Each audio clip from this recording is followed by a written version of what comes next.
किसी को भी सर्दी होती है, खांसी होती है, जुकाम होती है, नाक बंद होता है, तो यदि मतलब होता है नाक बंद, तो उसको कफ को निकालने के लिए प्रयास कीजिए।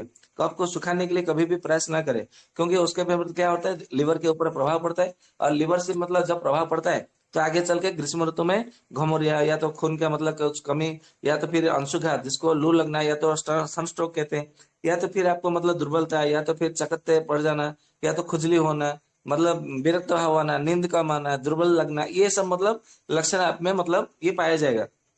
तो केवल कप को सुखाने के कारण ही मतलब इतने सारे मतलब हो जाते हैं। तो ऐसा नहीं करना चाहिए।